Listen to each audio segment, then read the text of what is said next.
ہمارے جمہوری نظام جو آپ کہیں گے اس میں ممکن نہیں ہے. اب ان کو یہ مشورے کون دے رہا ہے یا ان کی اپنی کنوکشن ہے, اپنا یقین, ٹھیک ہے اچھی بات ہے جو وہ باتیں کرتے اصولی طور پہ بات صحیح کرتے ہوں گے کہ جن کے خلاف کیسز ہیں ان کے ساتھ ہم ہاتھ کیسے ملائیں, لیکن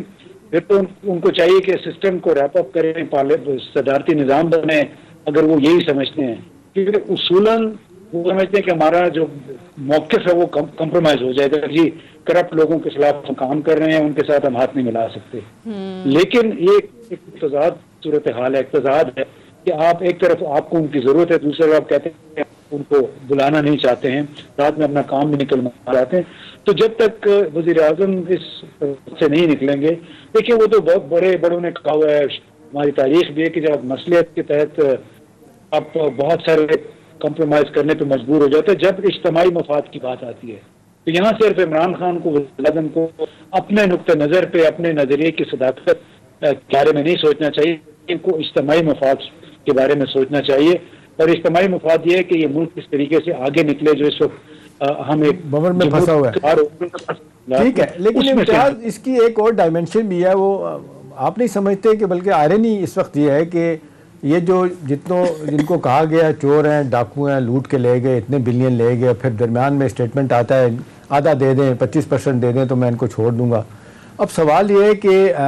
3 سالوں میں اکاؤنٹیبلٹی کا پروسیس جس طرح چلا, کسی کے خلاف کوئی ریفرنس نہیں بن پایا, آخری بندہ 2 سال کے بعد چھوٹ کے آ گیا خوشی شاہ صاحب, اور سپریم کورٹ کہتی ہے کہ جن پہ کوئی کیس نہیں ہے. آپ نہیں سمجھتے کہ ڈائلوٹ ہوتا ہے حکومت کا نقطہ نظر, اور جب لوگ سوال کرتے ہیں کہ جی جن کے خلاف آپ نے باتیں کی کرپشن ایک دھیلے کی ثابت نہیں ہے, وہ جو بار بار انگلی لا کے شہباز شریف صاحب کہتے ہیں ایک ٹکے کی بھی دھیلے بھی ثابت کر دیں تو میں سیاست چھوڑ دوں گا. اب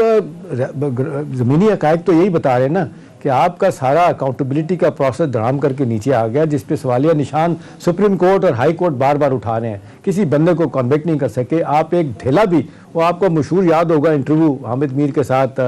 زرداری صاحب کا کہ جی سنا ہے $7 بلین دے کے آپ اپنے کیسز ختم کروا رہے ہیں, وہ کہتے ہیں میں تو $7 نہیں دوں گا. اب سوال یہ کہ ایک پیسہ بھی انہوں نے نہیں دیا. وہ حکومت جو دعویٰ کرتی ہے جی 550 سے 600 ارب روپے ہم نے ریکور کیا, وہ آپ کو پتہ ہے امتیاز کس طرح ہوا, کوئی ہاؤسنگ سوسائٹیوں والے سے لیا, کسی نے دین کے نام پہ پیسہ اکٹھا کیا ان سے لیا گیا, پولیٹیکل لوگوں سے کوئی پیسہ نہیں ہے, کوئی جس کو کہتے ہیں پلی بارگین ان کے ساتھ نہیں ہوئی. تو اسی ساری چیزوں کو دیکھتے لوگ کہتے ہیں ان کے نقطہ نظر کو تقویت مل رہی ہے کہ بھی آپ نے الزامات لگائے تھے, ثابت تو کوئی نہیں ہوا, ایک بندہ بھی پھنس کے نہیں گیا, جو گئے تھے آہستہ آہستہ کر کے سارے باہر آ گئے اس میں ضمانتوں پہ. اس پہ تو حکومت کی بہت سبکی ہوئی ہے نا, حکومت یا ہماری اسٹیبلشمنٹ ہے دونوں کی بہت سبکی ہوئی ہے, اس لیے کہ بڑھ چڑھ کے تمام وزیر 2-3 وزیر تو انہوں نے ذمہ اٹھایا ہوا تھا, پہلے بتا دیا کہ آپ فلاں کے خلاف کیس ہوگا, فلاں کے خلاف کیس ہوگا, ان کیسوں میں سے نکلا کچھ نہیں ہے. تو اس سے بھی ہمارے جو ریاستی جو ادارے ہیں ان کی ایک نالائکی بھی ظاہر ہوتی ہے. جو آپ چالان بناتے ہیں, اخباری خبریں ان کی بنیاد پہ کئی کیسز بنائے گئے اور نکلا اس میں سے کچھ بھی نہیں. تو بڑی انہوں نے زیادتی کی ہے اپوزیشن کے سیاستدانوں کے ساتھ بھی. چھوٹے موٹے جو لوگ کو اپنے دوست احباب کو دے دیتے ہیں, اس میں کوئی اتنی بڑی نہیں ہے. وہ جو آپ ہاؤسنگ سوسائٹیز والی بات کر رہے ہیں, اب مجھے یہ بتائیں کہ نیب بنا تھا نیشنل اکاؤنٹیبلٹی بیورو, بنیادی مقصد تھا کہ جتنے سرکاری ادارے ہیں, سرکاری کارپوریشن آپ نے ان پہ نظر رکھنی ہے. اور یہ لوگ بولے کہ نجی اسپتالوں میں, نجی ہاؤسنگ سوسائٹیز میں ان کے لوگوں کے ساتھ پلی بارگین کر رہے ہیں. ٹھیک ہے, یہ اس کے احتساب ہونا چاہیے جو کرپشن ہے, لیکن اب جب آپ نے اتنے پیر پھیلا دیے اس میں پروسیکیوٹرز کے اوپر اتنا ہو جائے گا, وہی پروسیکیوٹر جو پھر ایک انسٹرومنٹ اعلی کار بن گئے مزید کرپشن کا. اب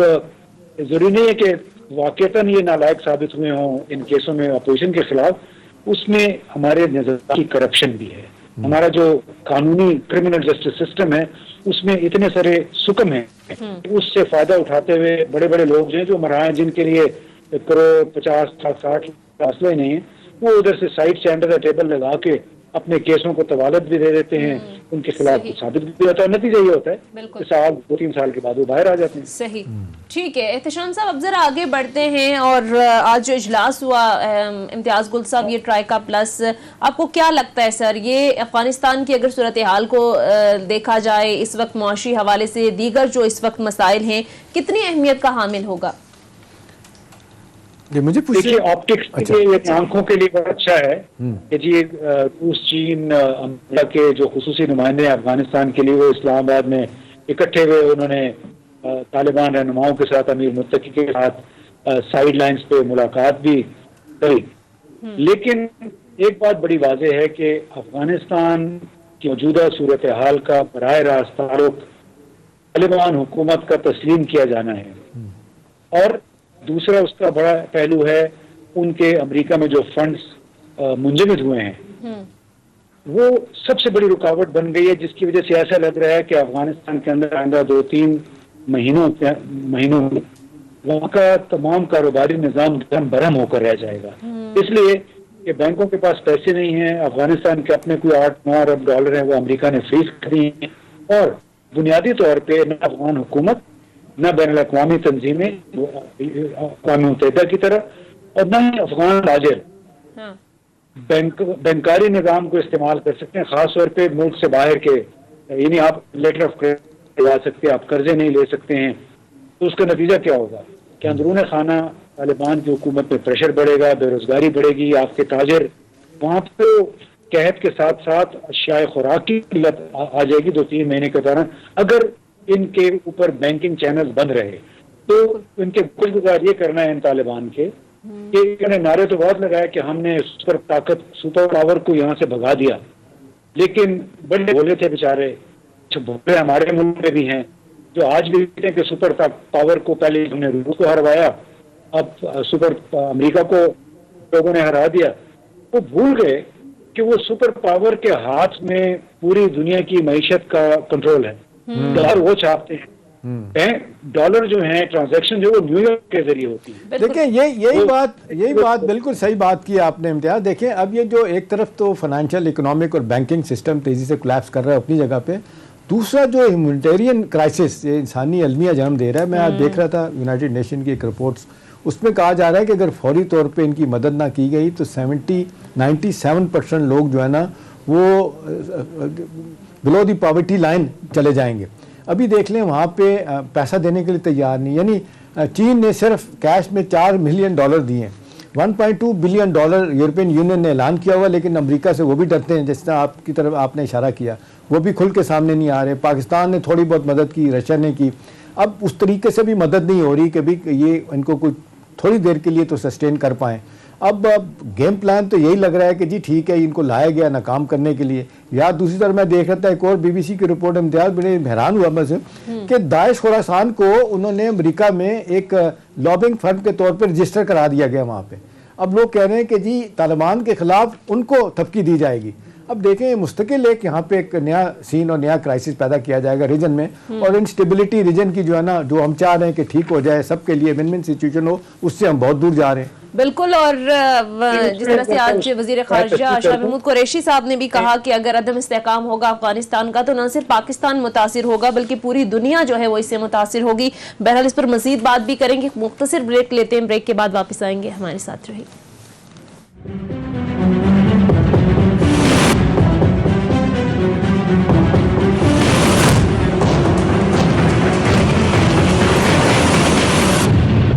بریک کے بعد خوش آمدید۔ اب آپ کو بتائیں ناظرین کہ اس وقت جو نیگوسیشن چل رہی ہیں تحریک طالبان پاکستان کے ساتھ، اس پر بڑی تنقید بھی ہو رہی ہے۔ کل ہم نے دیکھا کہ جسٹس قاضی امین صاحب کی جانب سے ریمارکس دیے گئے پرائم منسٹر کو، جب وہاں پر طلب کیا گیا، پرائم منسٹر عدالتی حکم پر طلب ہوئے APS سانحے سے متعلق، تو بڑے واضح انداز میں جسٹس صاحب کی جانب سے کہا گیا کہ پرائم منسٹر صاحب آپ ان مجرمان کو بھی جو ہے وہ مذاکرات کی میز پر لے آئے ہیں، ہمارا ملک کوئی چھوٹا ملک نہیں ہے، دنیا کی چھٹی بڑی آرمی ہمارے پاس ہے۔ تو امتیاز گل صاحب، اس سارے سیناریو کے اندر کل جو کچھ عدالت میں ہوا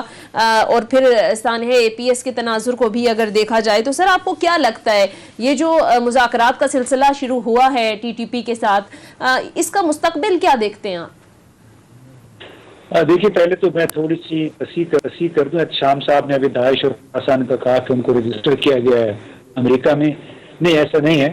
وہ ہے نیشنل ریزسٹنس فرنٹ، اور وہ جو امراللہ صالح اور جو سابقہ شمالی اتحاد کے لوگ تھے اور گزشتہ حکومت میں بھی وہ لوگ شامل تھے، ان کے ساتھ یہ وابستہ ایک تحریک ہے اور اس کو باقاعدہ ایک رجسٹر کر لیا گیا ہے. صحیح. اس کے ساتھ ساتھ تاجکستان میں بھی ریپبلک کے نام سے ایک اور تحریک شروع ہو رہی ہے, بلکہ شروع ہو چکی ہے. اس میں حنیف اتمر ہیں جو سابق وزیر ان کے نیشنل سیکورٹی ایڈوائزر بھی تھے اور وزیر خارجہ بھی تھے, وہ وہاں پہ شروع کو. تو ایسا لگتا ہے کہ مغربی قوتیں ان لوگوں کو انڈورس کر رہی ہیں طالبان کے خلاف ریزسٹنس کے لیے. اب جہاں تک آپ نے سپریم کورٹ میں تحریک طالبان پاکستان کے ساتھ ڈائلاگ کی بات کی ہے, تو میں تو ایکچولی کل جو سوالات کچھ ہمارے جسٹس صاحبان نے اٹھائے اس پہ بہت مجھے پریشانی بھی ہوئی, اور اس لحاظ سے کہ بڑے بھولپن والے سوال تھے, اور اس میں کچھ ایسی بات تھی کہ اتنے اعلیٰ مرتبے پہ بیٹھے ہوئے افراد سے اس قسم کے سوالات کی توقع نہیں کی جا سکتی. مثال کے طور پہ انہوں نے یہ کہا کہ ہمیں تو بڑی حیرانی ہے کہ اتنی بڑی ہماری انٹیلیجنس ایجنسی ہے وہ کہاں ہوتی ہے جب اس قسم کے واقعات ہیں, سب خبریں ہوتی ہیں. بہرحال اس سے قطع نظر تو انہوں نے ٹی ٹی پی کے حوالے سے کہا, تو بھی میرے خیال ہے کہ تاریخ میں دوسرے ملکوں میں جو کچھ ہوا ہے اس کی وہ نفی کر رہے ہیں کہ جہاں جہاں میں تنازعات شروع ہوئے ہیں, انسرجنسی ہوئی ہے, اس کا لامحالہ خاتمہ بات چیت کے ذریعے ہوا ہے. یعنی انگریز ریپبلکن آرمی نے خود نیچر جس ہوٹل ٹھہری ہوئی تھی اس وقت کی نظم, اس کو بھی نشانہ بنایا, تو اس میں بھی لوگ مرے تھے, لیکن ان کے سیاسی ونگ کے ذریعے انہوں نے بات چیت کی. پھر حکومت برطانیہ نے گڈ فرائیڈے ایگریمنٹ ہوا. تو ان جج صاحبان کو تھوڑا سا میرا خیال ہے پہلے شاید ان کو بریفنگ لینی چاہیے تھی سیکورٹی کے معاملات پہ. یہ بڑے حساس نوعیت کے معاملات ہوتے ہیں. لیکن ایک چیز وہاں پہ بڑی اچھی ہوئی ہے امتیاز, وہ سوری میں آپ کو کٹ کر رہا ہوں, وہ دیکھیں جب سوالات تابڑ توڑ حملے کیے گئے اور جس کو کہتے ہیں گرل کیا گیا پرائم منسٹر کو, تو جب انہوں نے کہا کہ جی یہ ان کے گورنر ہیں یا کور کمانڈر ہیں یا آئی جی ہیں یا کوئی بھی ہے ان کے خلاف مقدمات درج کریں, اور وہ کہا ہی جاتا ہے کہ جی کوئی لا میں اس طرح کی چیز نہیں ہے, آپ ان کے خلاف ڈائریکٹ مقدمات نہیں درج کر سکتے. پھر پرائم منسٹر ان کو کہا کہ جی آپ آرڈر کریں, تو کیا آرڈر کریں کہ ان کے خلاف ایف آئی آر درج ہو, تو پھر تھوڑا سا اس حوالے سے وہ پیچھے ہٹ گئے تھے. دیکھیں اس میں بنیادی بات یہ ہے کہ جب آپ اعلیٰ ترین عہدیداروں کے خلاف اگر مقدمات کی بات کریں, پھر کیا پولیس والے اور انتظامیہ اپنا کرے گی؟ پھر مطلب ہر شخص پھر اپنی جان بچانے کی کوشش کرے گا کہ جی ہمارے خلاف ایف آئی آر نہ ہو جائے. تو یہ بڑا کوئی مجھے تو بہت تعجب ہوا کہ اس لیول پہ یہ بات ہو رہی ہے کہ جی وہ ابراہیم کمیشن بنایا گیا تھا آرمی پبلک اسکول کے سانے کے حوالے سے. تو ظاہر ہے جو متاثرین ہیں سب کے ساتھ پاکستان کی ہمدردیاں ہیں, لیکن اس میں انہوں نے کہا کہ جی director general I S I, army chief, corps commander, کچھ 6 لوگوں کے اس میں نام لے تو ان کے خلاف مقدمے ہونے چاہیے. تو اس کا یہ مطلب ہے کہ کسی بھی ملک میں جب بھی کوئی بڑا واقعہ ہو جائے دہشت گردی کا, تو فوراً جتنے بھی ذمہ دار ہیں آرمی یا کے سربراہ یا فوج اس کے وزیر اعظم ہوں, ان کو مستعفی ہو کے اور ان کے خلاف مقدمے جانے چاہیے. لیکن امتیاز خود صاحب نے یہ کہا کہ لواحقین کی جانب سے ایک مطالبہ کیا گیا ہے, تو لواحقین کو مطمئن کرنا بھی تو حکومت کا کام ہے نا. آپ دیکھیں تقریباً 8 سال ہونے والے ہیں اے پی ایس میں جو معصوم بچے شہید ہوئے, آج بھی ان کے لواحقین تڑپ رہے ہیں, وہ انصاف کی بھیک مانگ رہے ہیں. کسی نہ کسی طرح حکومت کو تو مطمئن کرنا ہے. لیکن دوسری طرف امتیاز دیکھیں 6 میں سے 5 لوگ جو ہے نا وہ افغانستان میں جا کے ان کا کلمہ کیا گیا, ان کو مارا گیا. ٹھیک ہے آپ اگر جائیں گے عدالتوں میں تو ایکسٹرا جوڈیشل کلنگ کی باتیں ہوں گی, لیکن بدلہ تو لیا ایک آدھ بندے کے علاوہ, تو سب کا خاتمہ کیا گیا. دیکھیے جو لواحقین کے ساتھ ہماری ہمدردیاں مکمل طور پہ ہیں, ہم درد سمجھتے ہیں, لیکن ریاستوں کے اندر یہ نہیں ہوتا ہے کہ اگر لواحقین کہنا شروع کر دیں کہ اب کور کمانڈر, فوج کے سربراہ, وزیر اعظم کے خلاف آپ کارروائی کریں تو ساتھ ہی کارروائی ہو جائے. تو اس طرح تو ملک نہیں چلتے ہیں. البتہ ان کے ساتھ انگیجمنٹ کر کے ان کو تسلی ضرور دینی چاہیے. اور جو کل جج صاحبان نے کہا اس کا تو لباب یہ ہے کہ چونکہ ان کو تمام چیزوں کا پتہ ہوتا ہے لہٰذا یہ واقعہ نہیں ہونا چاہیے. کہ بہت ایک بنیادی سی بات ہے کہ دہشت گرد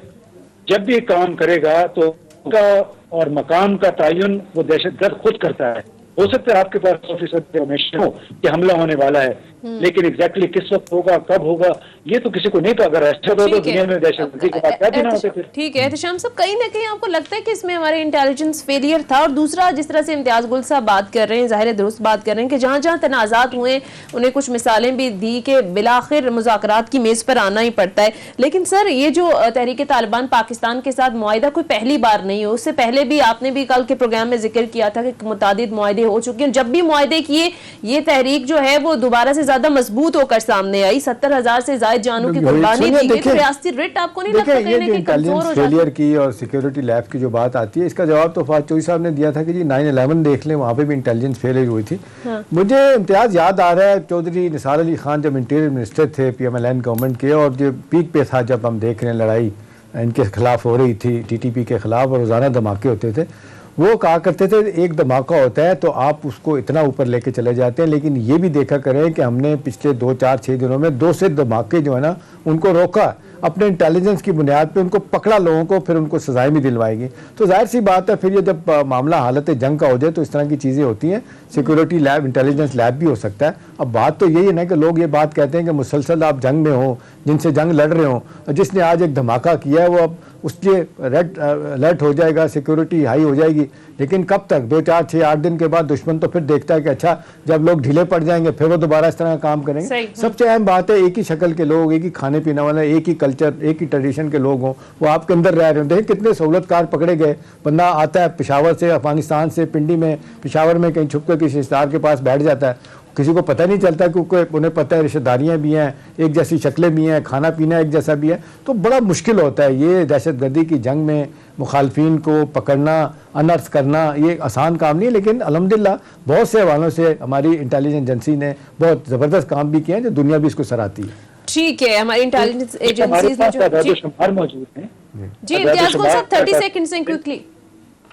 جی اس میں یہ کہ 2014 دسمبر کے بعد سے دہشت گردی کے واقعات میں 90% کمی آئی ہے, اور اس کے بعد اعداد و شمار موجود ہے. لہٰذا جو جج صاحب کا نتیجہ پر ہوتا ہے ہم اتنا خرچہ کرتے ہیں, بڑی نامناسب بات تھی جو انہوں نے کہی. پچھلے 7 سال میں اس 90% کمی آئی ہے دہشت گردی کے واقعات میں, اور وہ انٹیلیجنس ایجنسی اور فوج کی بالکل. وجہ اور سے. امتیاز گل صاحب اس کے بعد نیشنل ایکشن پلان بنا اور بڑے بڑے آپریشن سٹارٹ کیے گئے, دہشت گردوں کا کلا کما کر دیا گیا. بہرحال پروگرام ختم ہو چکا ہے. ناظرین بہت بہت شکریہ امتیاز گل صاحب آپ کے وقت کا, احتشام صاحب آپ کا بھی شکریہ. ناظرین یہ تھا ہمارا آج کا پروگرام, فیڈ بیک ضرور دیجیے گا. اگلے پروگرام تک اجازت دیجیے, خدا حافظ.